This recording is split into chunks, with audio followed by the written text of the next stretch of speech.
Hi, I'm Morgan Dramus with RT Book Reviews, and I'm here today with Stephanie Dolgoff, the author of My Formerly Hot Life.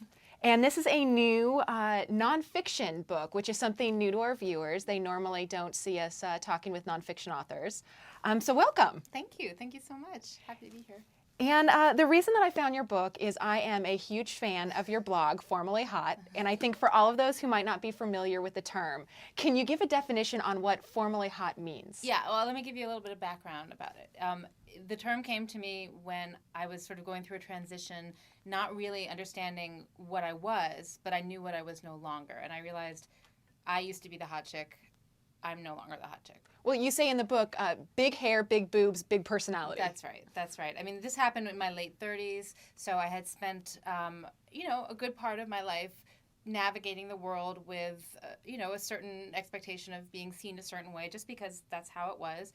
And then pretty much all of a sudden, it wasn't that way anymore. And to me, it felt like I didn't really understand, because I still thought of myself as the same way, but the world didn't perceive me in quite the same way, because I had moved into this category of no longer young woman. And I started joking around that I was formerly hot, because I didn't really know what I was, but I knew what I wasn't. I was not that. And it was really just a joke to begin with. Not that, it really didn't have that much to do with appearance. It took me a while to realize that it was much more about getting older, and which is why all my friends and all the readers of the blog can connect to it, because it doesn't matter if you were considered hot before. It really matters if you had a certain aspect of your personality that was dominant, and then as you got older, it wasn't anymore, and you were just this different person, and you didn't really know what to make of it. So that's what the book is about. I was going to say, at 30, I think I might be formerly hot, because I am the kind of person that wants to go home at 10 o'clock at night. I'm ready for bed. And Right.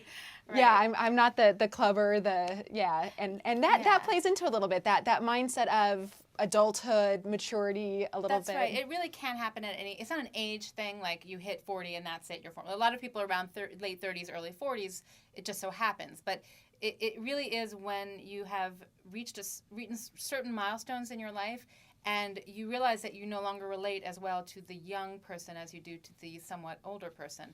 And and the world does not treat you like a young person anymore. And that for me was the real shift. Like when I realized that they were marketing things to me like Swiffer and Splenda, and it wasn't like the cool new jeans anymore, and in fact it was considered a little like, oof, that I would even be interested in that, So it's both how the world perceives you and how you start to perceive yourself. And of course having kids is a large part of it for a lot of women. Getting married in itself can be a large part of it. But it's also the wonderful parts of it, that you come to realize who you are in a very different way than when you're young. And that's what I came to realize doing the blog and hearing from so many women, and all of their, way more women said things like, I'm so much happier now than I was then. I don't care that I'm not hot or not formerly whatever I was. I'm happier. I wouldn't trade it. And that's partly what the book is about. It's about the transition, and also sort of realizing that there's life after young, No one tells you that. And no wonder there's so much fear about getting older, because no one tells you that. No, and it really is a tongue-in-cheek look, because you have these passages in the book where you talk about being on the subway and somebody asking you the time, Yes. and you're assuming they're hitting on you, Right. when really they just wanted the time. I know. That was one of my moments. I mean, there was a series of moments over time, and it took me a while to put them all together as this is what's happening in my life. I'm not the same person I used to be, but that was a big one. And I met my husband on the subway, so it wasn't out of the question for it to be hit on the subway. It maybe doesn't happen to everybody all the time, but it happened to me, and then it really stopped happening. And being harassed in the street, it's more of a New York thing, I think, because people walk here, but you do notice, like, you brace yourself to walk by the construction workers, and then it's like the cricket sound, like, huh, all right, like you hated it, but now you're like, oh, I'm gonna kind of miss it, not really miss it, but what the hell, Well, let's talk about the good things about being formerly hot, because there are a million really great things. For one, you say there's a lot of teaching moments for your children when they want to know why you're looking different, you're sagging a little bit more.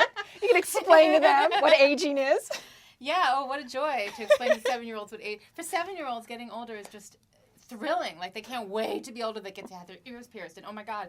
And for us, you know, birthdays are a little less celebratory these days. And it's not that you're not happy about getting to live longer, but, you know, like Sasha, she said, what is that blue lumpy worm under your leg? And I was like, what blue lumpy worm under my... And I looked, and it was just a varicose vein.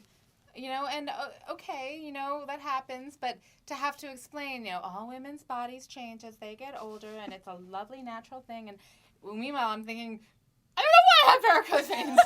Just shut up, you know. There's a lot of moments like that in the book and in my life. Less so now that they know I'm sensitive to it. Well, another thing that you go through in the book, which I love, is it's not gender specific. That's right. My absolute favorite part in the book is when you explain your husband is standing in front of the mirror in his boxers and he's flexing, and you're lying on the bed and you're bleaching your mustache and you're trying to tell him how great he still looks, because men need that As too. much as women. Right. Absolutely. Yeah. I mean, I got a lot of feedback from men, too, who say, how come you didn't address men in this book? And maybe that's the next book. I don't know. It would probably have to be written in conjunction with a man. Because, I mean, men are not as valued for their appearance necessarily as women are, but they have the same thing. It's like the guy who realizes that his day job that he had while his band was going to be signed, and he was sure they were going to be signed, is now his career.